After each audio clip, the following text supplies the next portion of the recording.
प्रणाम सब गोटे के। हम शालिनी झा अहाँ सबके बीच उपस्थित छी एकटा भगवती के गीत लऽ कऽ। तो सुनू अहाँ सब। और आई प्रथम दिन माता शैलपुत्री के छै, बहुत बहुत शुभकामना सब गोटे के। माता सबके कृपा बनेने रहे सब पर में। तो सुनू अहाँ सब गीत नवरात्रा के। धन्यवाद।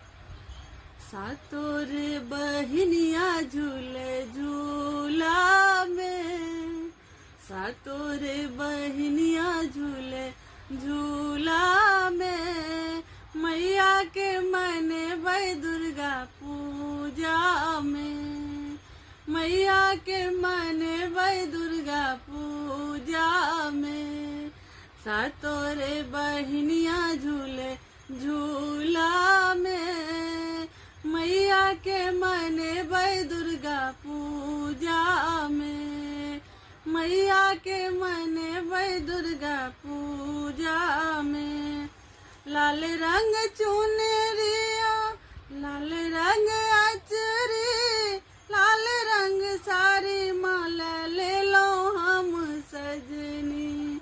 लाल रंग चुनरिया, लाल रंग अचरी, लाल रंग साड़ी माला ले लो हम सजनी।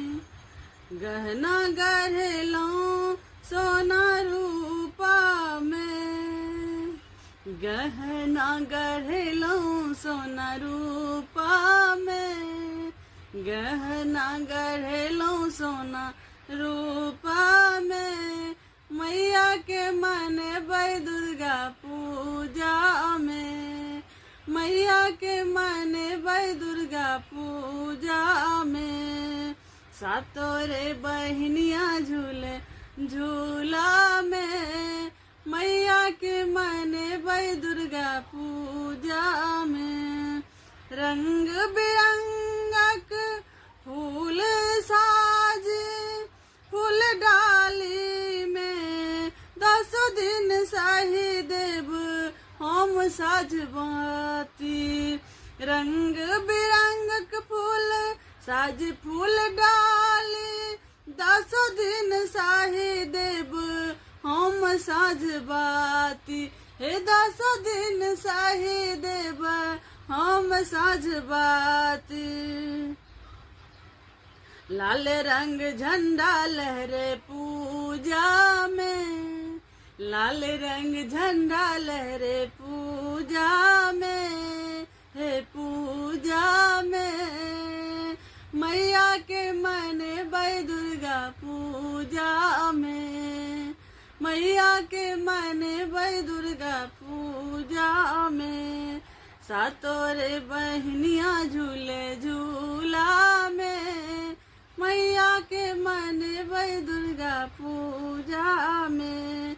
जाके दुआर सेवक पाठ सुनाबै, 56 प्रकारक भोग लगाबै। जाके दुआर सेवक पाठ सुनाबै, 56 प्रकारक भोग लगाबै।